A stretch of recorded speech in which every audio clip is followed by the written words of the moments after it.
Here's what just happened and why it matters.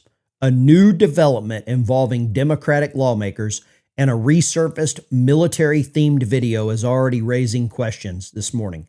But the real story is what this means going forward. Let's break it down. Welcome back to Ben News, and we're going to cover this. Over the last 48 hours, a political storm has kicked up over a video involving several Democratic lawmakers, most notably Senator Mark Kelly, Senator Lisa Slotkin, and Congressman Jason Crow, speaking directly to military and intelligence personnel about the importance of rejecting unlawful commands. The lawmakers framed their message around the Uniform Code of Military Justice, which clearly outlines when a service member must refuse an illegal order. According to them, the video was intended as a reminder of a constitutional duty, not a political potshot. But Donald Trump didn't see it that way. On Sunday, he openly accused these lawmakers of sedition, a word that immediately escalates the temperature of any political moment. Sedition is defined in federal law as encouraging insubordination within the armed forces, and it carries possible penalties up to 10 years in prison. Now, to be clear, no charges have been filed. Nothing official has been moved forward by the Justice Department, the Pentagon, or any military authority right now. But this is a political dispute, not a legal proceeding. But the fact that we're even having this discussion tells you something deeper is happening. A growing tension over the military loyalty is going to stir up a storm. The real fight here isn't about a single video. It's about something much bigger. The role of the military during turbulent political era. One by one, Democrats are arguing, and they're reminding service members of constitutional responsibility, essentially saying your oath is to the country, not to any one person. On the other side, Trump and his allies see this as an attempt to preemptively undermine the chain of command under a second Trump administration. Vice President J.D. Vance even said, "There are no illegal orders because nothing illegal is being ordered." And that reflects how sharply the two sides interpret the situation. This is where the story becomes less about the moment, more about the future. This is going to have huge ramifications going forward. Whether you like Trump, dislike him, or sit somewhere in the middle, there's no question that American politics is entering the period where lines are being drawn in the sand around institutions that normally stay above the fight. And the U.S. military, historically non-political, is quietly becoming one of those battlegrounds. And here's why this matters. The military's loyalty is becoming a political talking point. That's new. We've never seen this before. Historically, both sides agree. The military follows lawful orders, period. Now politicians are staking out competing narratives about what lawful actually means. Voters are being primed for a debate about the chain of command. Expect this to show up in campaign speeches, debates, interviews, cable news. Both sides see this as a messaging war, not just a legal one. This is going to set the stage for future conflict if controversial decisions are made, whether it's foreign policy, immigration, border enforcement, or domestic unrest. The question of will the military follow is now being introduced into public conversation, something America usually avoids. And when that question gets raised, it means trust is eroding somewhere. This is bigger than one video. To put it simply, this moment shows just how sensitive, polarized, and distrustful the political environment has become.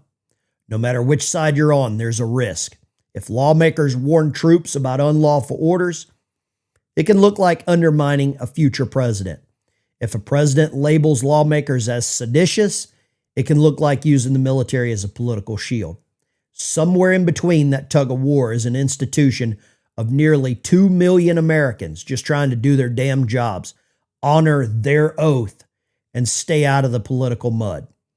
At the end of the day, this story matters because it isn't really about Democrats, Trump, Slotkin, Crow, or Kelly.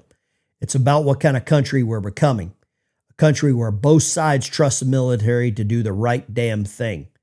Or is it becoming a country where each side fears the other will misuse the military? Right now, we're getting an early preview of that debate. It's one probably we're going to have for the rest of this election cycle. I'm Senator Alyssa Slotkin. Senator Mark Kelly. Representative Chris DeLuzio. Congresswoman Maggie Goodlander. Representative Chrissy Houlihan. Congressman Jason Crow. I was a captain in the United States Navy. Former CIA officer. Former Navy. Former paratrooper and Army Ranger. Former intelligence officer. Former Air Force. We want to speak directly to members of the military And the intelligence community. Who take risks each day To keep Americans safe. We know you are under enormous stress and pressure right now. Americans trust their military. But that trust is at risk. This administration is pitting our uniformed military And intelligence community professionals against American citizens. like us. You all swore an oath. To protect and defend this Constitution. Right now, the threats to our Constitution aren't just coming. I never thought the United States military would be played like pawns by sitting members of Congress, sitting members of the Senate, specifically ones that are veterans. They understand the Uniform Code of Military Justice. They know exactly what they were doing. They conspired behind closed doors and came up with this ludicrous idea to make this video. This is not organic. This just wasn't them walking by each other in the hallway, said, hey, let's make a TikTok. This was planned. This was coordinated. Some people would throw out the T word or mutiny. Whatever side you're on, whatever you believe here, there has to be justice for what these people did.